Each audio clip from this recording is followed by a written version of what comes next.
Most people take the payslip to be just a record of what they're getting on a monthly basis, and it ends there.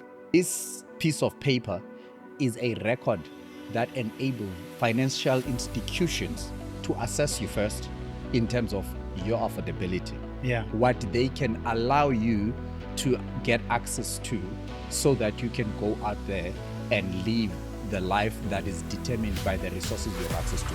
If you put all your money or 90% of your money towards survival mode, you hate your job. Focus on disciplining yourself to ensure that you don't live beyond.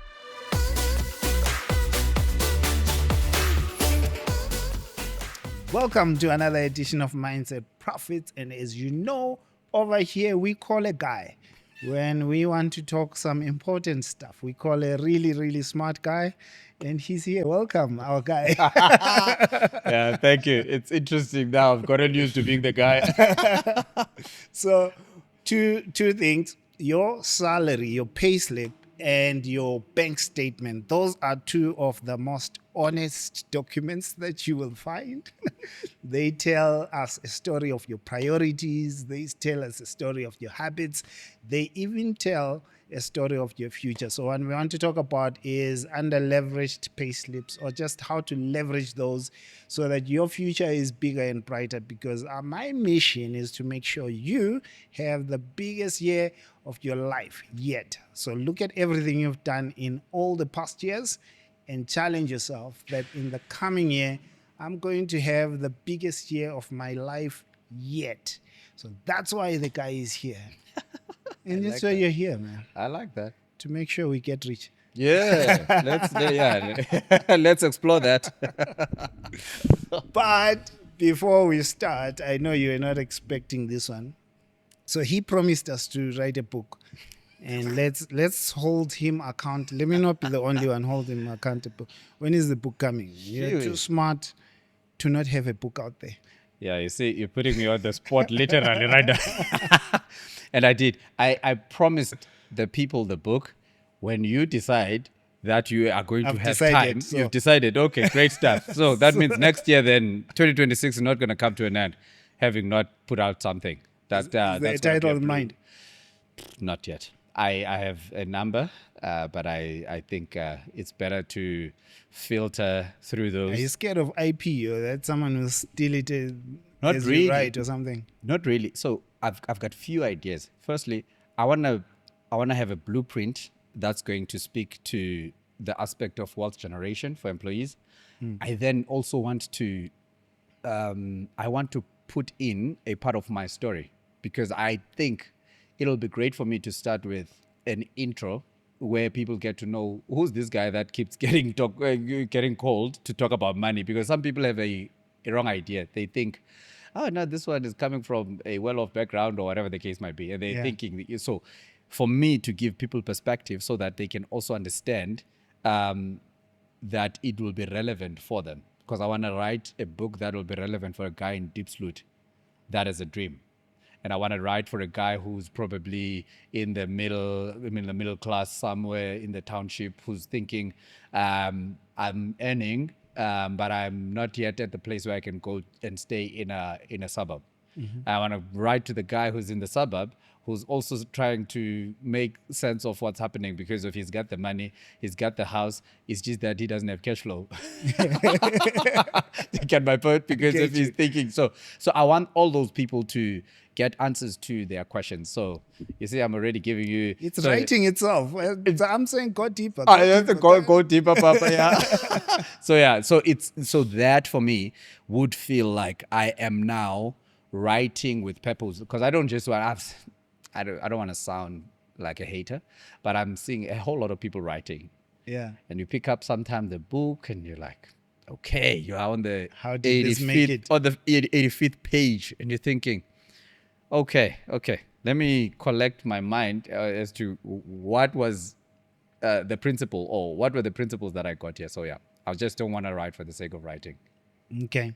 It's good that you're starting from there. It's a good place to start from. I think we need authors that care like you. and authors that have the content and authors that have the knowledge. So I'm challenging you, my brother. I need to make sure that book comes out 2026 by you. Then we are going to be held accountable together. Go, you're trying to make Jointly sure and it's not you severally alone. liable. Yeah. The salary. Yeah. Making sure it stretches. Where's your heart and your mind when we have this topic? Firstly, the salary needs to be appreciated. That for me is something we need to emphasize. We are a country that believes in education. We take our kids to the best school, preparing them for the best jobs. We don't prepare them for the best businesses. We have to acknowledge that. So, firstly, we have more employees than we have business people. And our education system is set up in a manner that it should produce good employees. We come out of that thing ready to be For employment. employed, right? So that's the first thing. We need to celebrate that. Whether it's the best thing or not, we're not discussing that today. We're just discussing the fact that this is reality, right? Whether you come from a public school, private school, whatever the school is, we are actually just producing one product. That's why then you found people that did great, your A students in school and varsity, got good jobs, entry-level jobs. Not well, it might not have been entry-level. They could get management-level jobs. However, they would then get in there and be stuck for a while because now your education might introduce you into the job market, but your character and your personality is going to determine how well you're going to fare in that space. And how fast you grow. There we go. Because most get to rely a lot on the moment there's something they don't like in the job they are in, I'm going to go study again. Now, and then I'm going to get a promotion. Now, that takes a long time. A lot of people now will tell you, if you are relying on, I'm going to go and get an MBA for me to get a particular job, by the time you're done with an MBA, that job might have changed 1,000 times. So that means what you thought was required before might not apply anymore. I mean, things are changing so fast at this particular point. So, firstly, you must be able to, okay, now, I don't want to digress from the aspect You're not, of... because I'm you're not- still there on your salary. Your pay slip is what it is now. It might actually be the same in the next 5 years because you're not aware of these things. You're not aware that it's going to be a lot of your soft skills, your personality that allows you to grow Yep. and be received in the space that you're in. Yep. Your ability to adapt to how things are changing and how fast things are changing now. Your salary and your payslip might not be changing Yeah. because you're not attuned to these things. Yeah. And that's true, because now what we then say to you who have actually made it successfully into the job market, yes, you've got the salary. However, you are susceptible to only getting an inflation-related increase for some time, which means your dream to change your lifestyle as frequent as possible might not be aligned with what your salary allows you, because for you to get a 20% increase or 30% increase now is going to need you either to change institutions. Now, that takes a lot. We know that you can't change your institutions every year.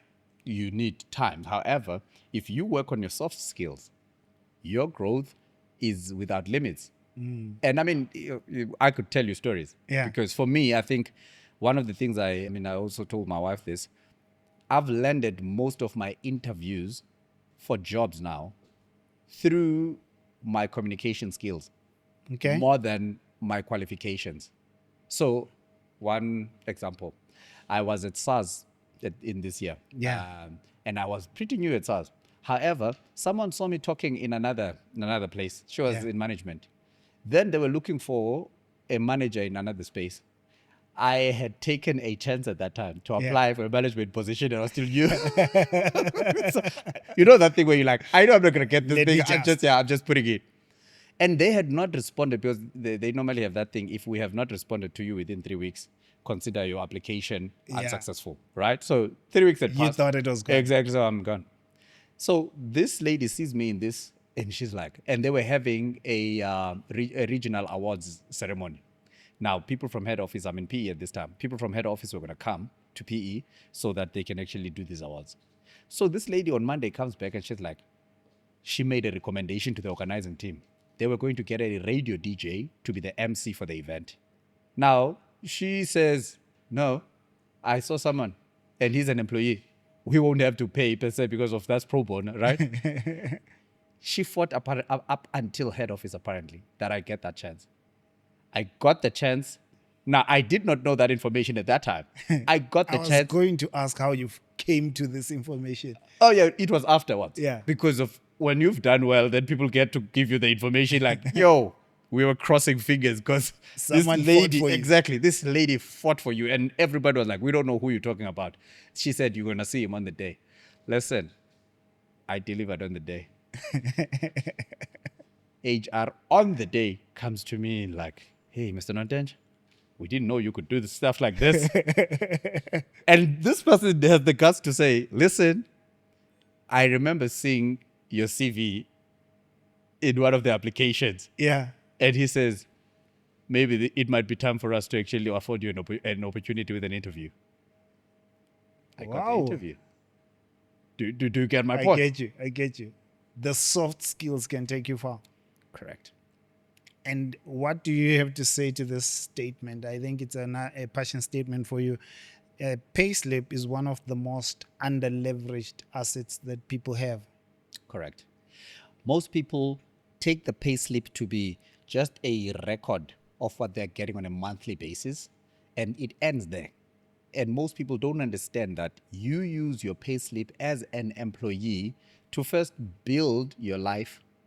You buy whatever you're buying based on the fact that you have this this flow of income that comes from your job. Yeah. However, this piece of paper is a record that enables financial institutions to assess you first in terms of your affordability. Yeah. What they can allow you to get access to so that you can go out there and live the life that is determined by the resources you have access to.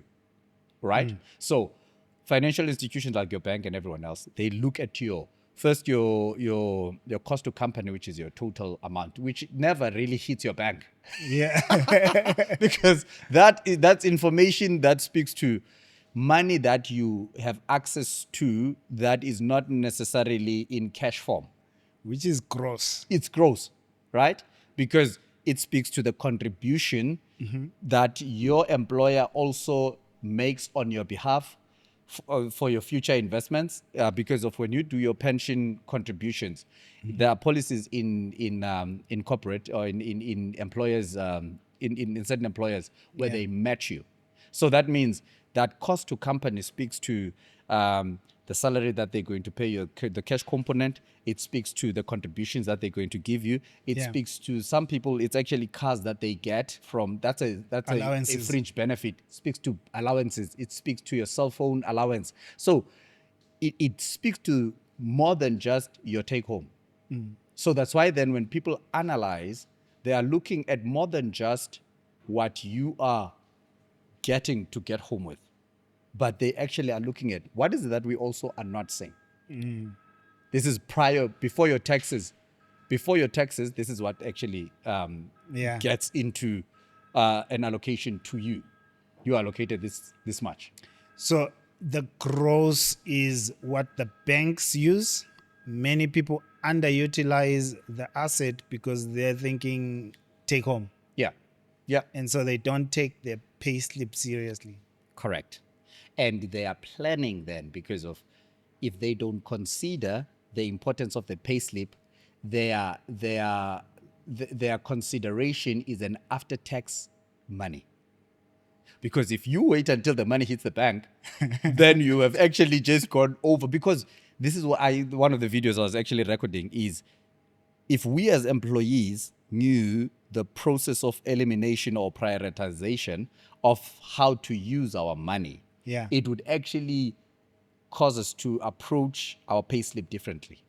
Because firstly, if I look now, and I wish I had done this earlier in my life, but anyway, we learned this is for a new entrant here in corporate.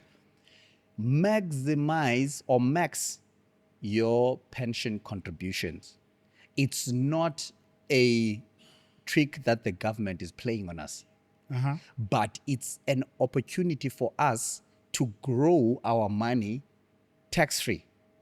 Just like, I mean, when we talk about tax-free savings account, that's already after you've already received your money in your bank. Yeah. Now you have an opportunity to grow that money, because what that does is it exposes your money to compounding interest, which grows what you are growing. So Yeah. growth on your capital investment also get to attract growth. That means your growth is increasing. Also, you're maxing that contribution also attracts more investment from your employer, because your employer gets to also match your contribution.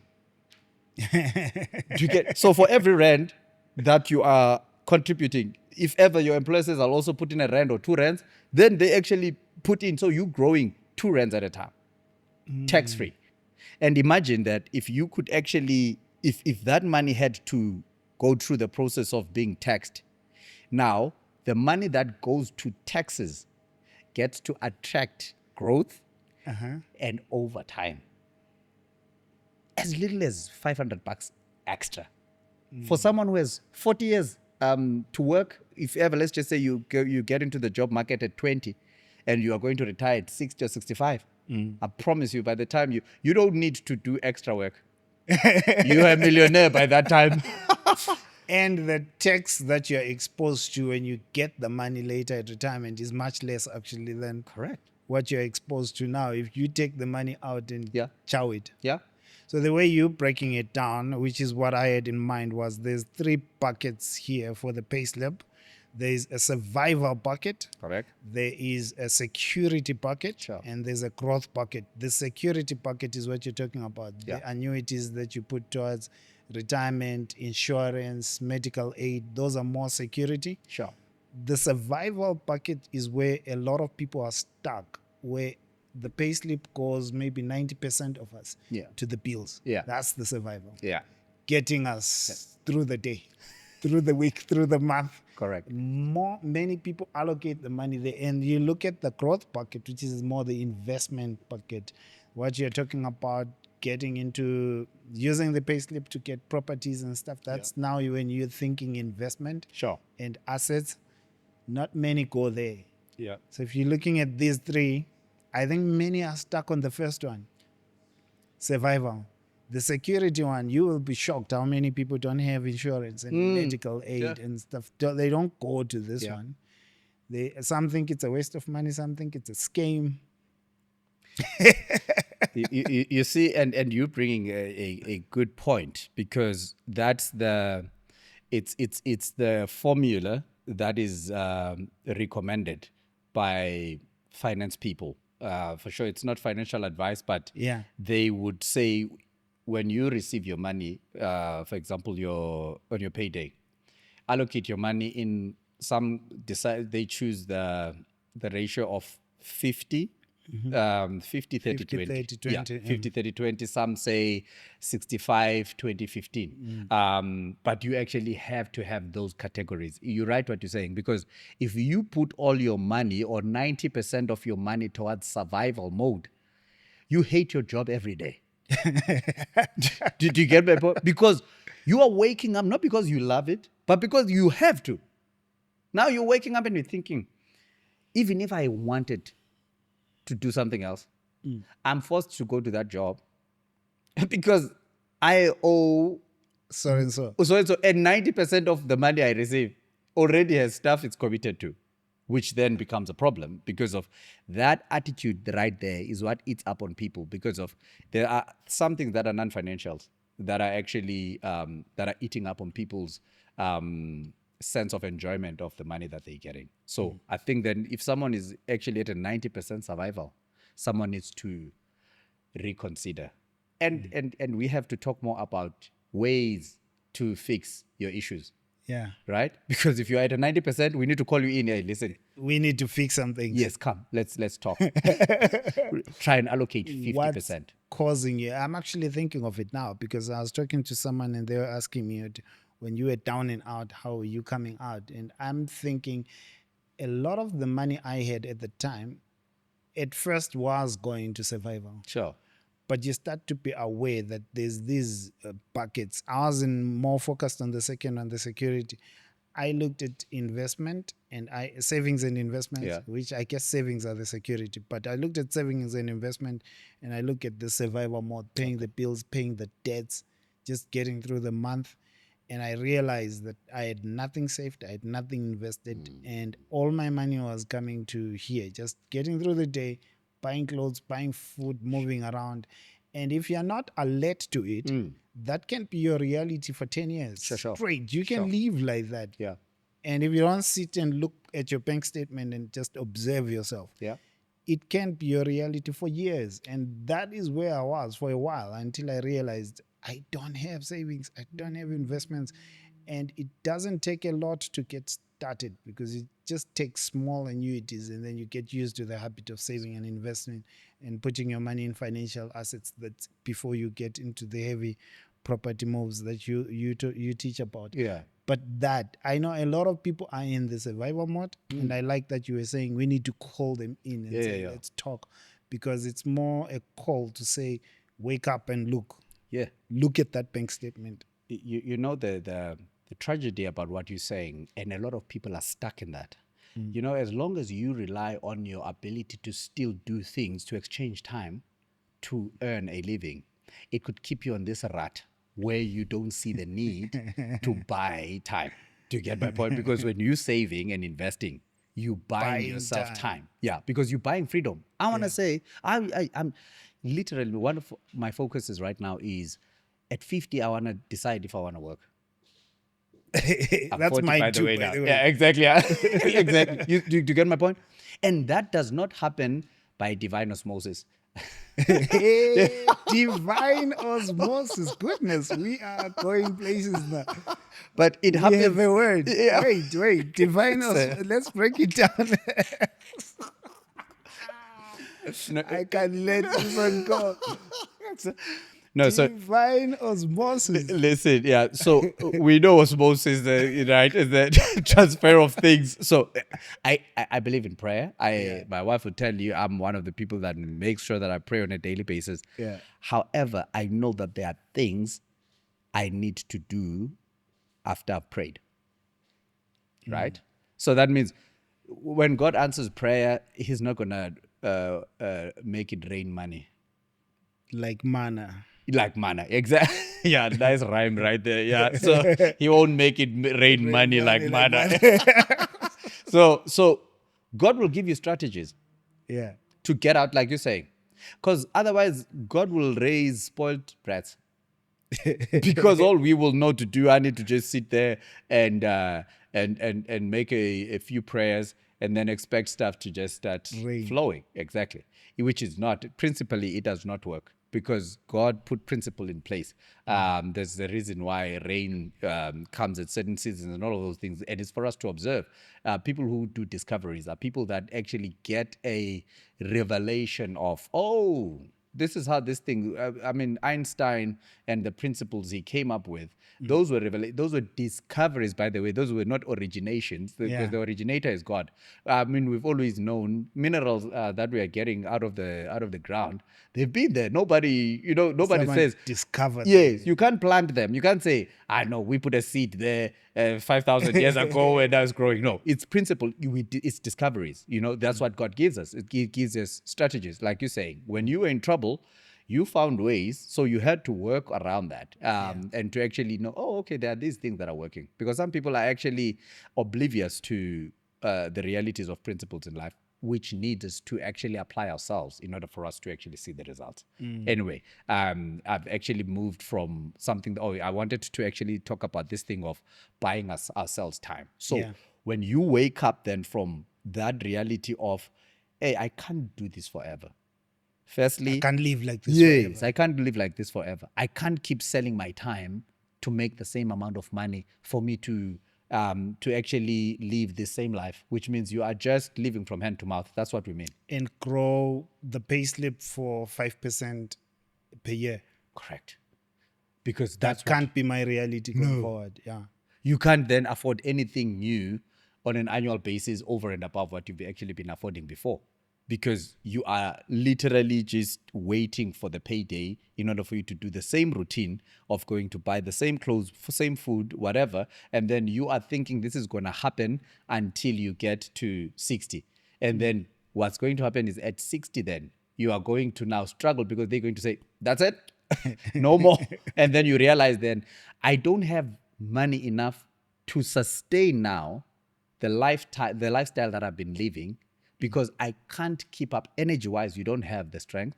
Number two, you're no longer as relevant, because remember, as you grow, you're becoming less relevant unless you upskill, which is not something that everybody else does. And this is what happened, I believe, to A lot of people actually. I'm curious. Colonel Saunders. Oh, okay. The KFC guy. Yeah. I like going to him now and again, because I mean, when he was retiring, I think it says he had about $100 or whatever. Yeah.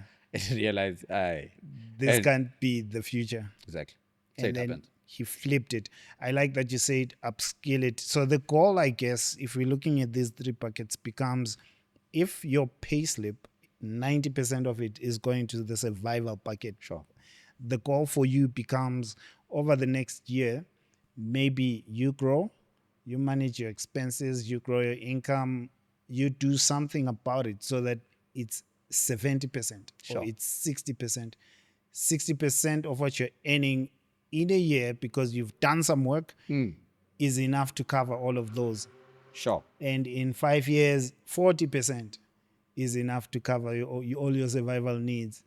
And maybe in 10 years, you're looking at 20%. That becomes the goal. So that a lot of your pay slip is shifting to these other things. Sure. To building security, building a reserve, savings, and insurance, Yeah. all of these life things that you could do with a financial advisor, Yeah. and investments, where the real world is coming from. And that's what you're talking about. Buying yourself freedom, buying yourself time. That's the investment game. Correct. And just to add a cherry on top there, because you're bringing something which reminds me of The Richest Man in Babylon. I misquoted this book before. It's The Richest Man in Babylon. When he talks about the principle of paying yourself first. Yeah. That's a mind shift, by the way, because of it has to click on people to understand first the importance of investment, because some people are just thinking this is a luxury. This is for people that are rich. No, Yeah. it's not true. Which actually we need to get right. So we need to now challenge our people's minds to say, think of paying yourself first as a prerequisite to any spending you have to do. We can challenge people to say at least 10%. Put 10% of your salary towards savings and investment. We talk about, we can actually give people... That's what he recommends in the book. Yes, and we also can actually recommend to people the limit of emergency funds, because we have to build an emergency fund. Emergency fund helps you to know when something happens you did not expect, you have a place to go to. That's not the bank that's going to give you credit, right? But you have money that you know is growing somewhere, and it might not be growing at a high rate, but at least it's there for you when you need it, right? That's the first one. We need to, each one needs to Emergency quantify. fund. Quantify emergency fund. Could be 10,000, could be 20,000, whatever it is. Then we go to, so we actually, I just talk about the emergency fund. Security. Yeah, okay, yeah. So this is on the pay yourself first, because what that then forces you to do is, now if you were at the 90% towards survival, it forces you now to push a little bit on that 90% to reduce it from being survival. Yeah. Now you already have 10% tied in investment and saving. Yeah. Now I have to reduce somewhere on the 90%. Now on that, it means then you're going to start thinking, this is where we talk to people too, about the fact that how much are you supposed to pay towards your bond or your rent, right? Because there's no breaking. We need to break these things down so that people can understand, oh, this is where I'm going wrong. This is where the mistake, this is where the money leaks are. Exactly, because if you are spending more than 30% on your accommodation, whether it's your house or it's a rental, you are overspending. So you have to fix that. So if you spending 50% on bond, municipal fees, and all of those things, that's too much. We have to bring them back. If you're spending more than 20% on your car repayment, that's more than you are spending way too much. So you see, so now we then get people to fix it. Oh, this is where my problem is at. Let me then reduce this. Hey, and downgrading, as Payslip would say, downgrading should be a fashionable thing right now. People are struggling. Many. Yeah. And downgrading, I guess I sort of understand why some struggle to downgrade. It's easier when you're alone and you don't have kids, because the trauma you get to face and deal with alone. Now, when there's kids, I get why many feel it's difficult, because they feel like that trauma to the kid, they might not process it as easily and as well. But what they don't realize sometimes is, by not doing it on time, by the time life forces them to downgrade, the situation is significantly worse. And the trauma that you then introduce is significantly worse. So you could downgrade for a rent of like maybe 6,000 a month to 4,000 a month. It will be a downgrade, but it won't feel as painful to the kids as when you actually lose everything and you have nowhere to go. Right? Because you stayed too long paying something you couldn't afford, got deeper into debt, and made that situation significantly worse. And your salary didn't change. You're so right on that. You know, and that is actually that pivotal aspect of this discussion of you have to make moves whilst you are in control or in charge of the situation. Because if you wait until you are forced, you're right. Because for example, my wife will tell you, I don't get attached to things like houses or cars. I get them for whatever we need. Very important. And the thing is, it comes back to exactly what you're saying. Because, I mean, I don't know how many times my wife has to be like, I know, no. Because of, I wake up today and I'm like, I'm thinking of something that actually might need a certain amount of money. And I'm thinking, instead of us actually have to go, let's sell this car.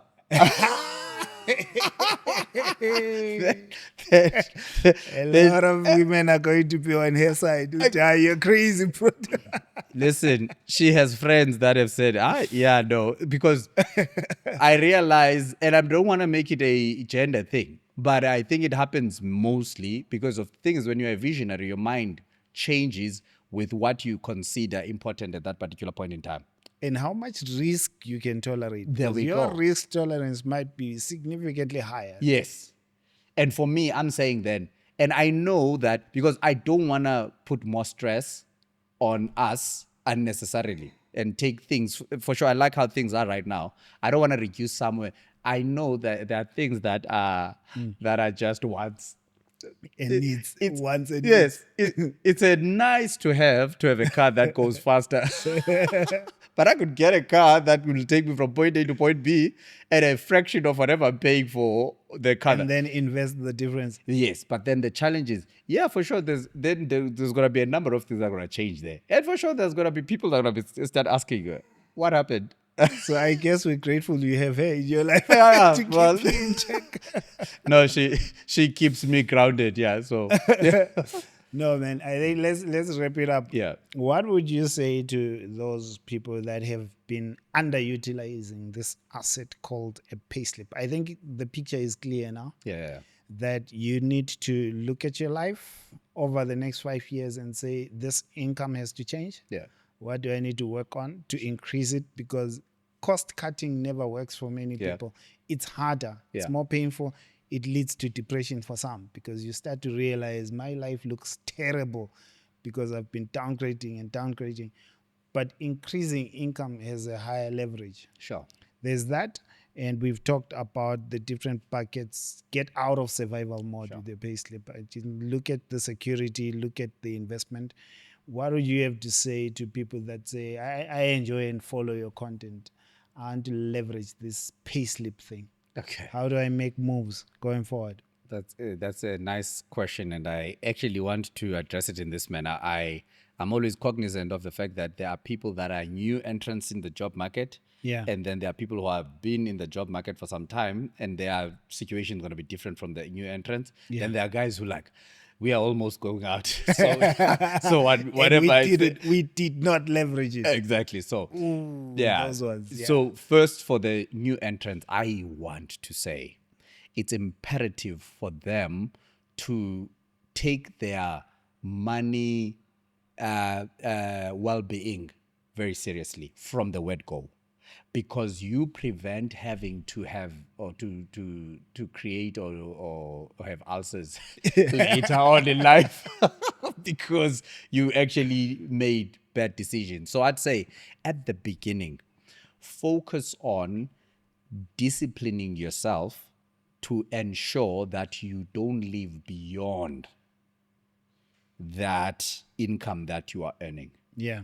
So just try and actually live on bare minimum of what you are receiving, and rather make provision for more freedom a bit later by putting your money where it matters most. Yeah. So if you could leave, there's a certain lady I also normally hear who talks about financial literacy aspect. She says when she started working, I think she was earning something like 4,000 rands. And she could live on like, I think on 1.2 or something like that. Then from there, she never changed that fraction of her life. She continued. Do you know how lovely it is to be 40 and you have 1 million rands sitting somewhere in the bank? Now, this is But you besides just look at it and say, oh yeah, it's there. anytime Yeah. you know that you are covered. That does not happen. It's this thing of overnight success is not a reality. It's people's long work on their discipline that sometimes gets to be seen on someday as overnight success, because you start at some point and it's a mindset thing. So you can't say, when I'm 40, I'm going to make sure that I do everything in my power to get to 45 with 1 million rands. No, it takes time. So I'd say people must just try and live below their means, because if you start then, it's easier to maintain over time. Those in the middle, if you did not do that and you actually made bad decisions. I had a friend, we worked together at some point at SARS. He said when he sold his BM, this guy's asked me about the BM. Yeah. He said this BM at some point was thinking about 60% Yo. of his income. Yo. He had to, because we all have those dreams, because we get these jobs that are dream jobs because we're thinking they're going to afford us the lifestyle. Then you get there, you are Deep in you are debt. choked by this thing because of you have the dream, but or you have the dream car, but then you actually don't like what the dream car is doing to you. So he had to downgrade. So those changes also are pivotal, because of the fact that you've made the mistake doesn't mean you actually have to stay there forever. So I'd say find ways in which you can actually reduce that debt that you actually are exposed to if ever you are highly indebted. Find ways in which you can actually live a less costly lifestyle again there, because if I do understand what you're saying, that it's not always easy to cut costs. If you're not going to cut costs, find things that are going to increase the income streams, because it's either one of the two. You can't think that you are going to trying to think now, because if you don't reduce lifestyle but then you actually want to make a change, you then either going to have to find other income streams Yeah. To that are- increase the income. to increase the income. I think the painful part or the sad part is where someone is there and hopeless. They don't realize they're not cutting the cost or keeping control of the cost. So this bad situation remains or is getting worse because they're not cutting the cost. Yeah. But they're also not doing actively anything that's Yeah. going to build their skill, their network. They're not finding new opportunities for new income. And that's the challenge with most professionals. Now I touch on a sensitive one. Most professionals rely on the fact that everybody recognizes us of the skill we walked on that hall for. If I'm an accountant, I'm an accountant, and I am actually defined by the job I have. Yet we could actually say, you actually have shown skill.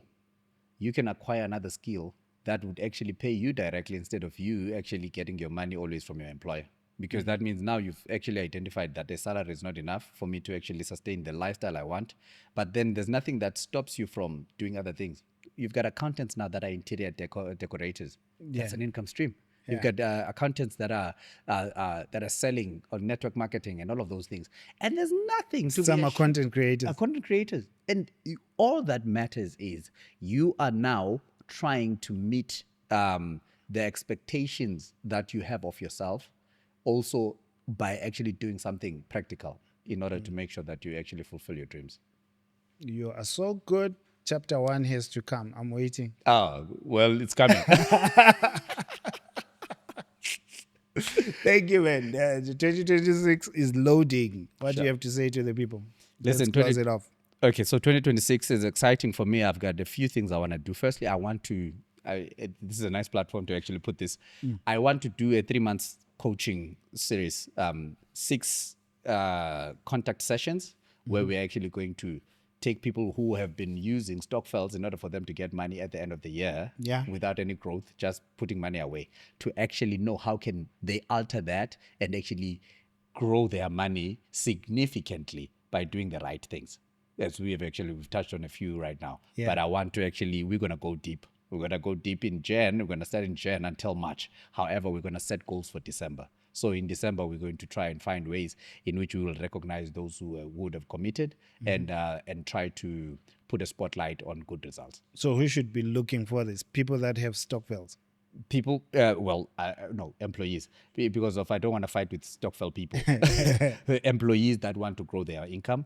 Also, people who are, whether they're in property investment, we'll touch a little bit on that. Property investment that want to understand that better, who might be using their own funds or who might be using the bank's funds in order to actually get that going. So I'd say any person that actually has an income stream coming and they want to grow it. Okay, thank you. And thank you for joining us. Till this time, we'll put descriptions and links to the man so you can follow him and check out. Is there going to be a website or a landing page for this? Yeah, there's a landing page. Actually just fixing and tweaking the pricing and payment system. Right, but cool stuff. Yeah. You hook us up, we'll hook you up. And thank you. Welcome. May you have the biggest year of your life. That is our wish and prayer for you. See you in the next episode. Thank you.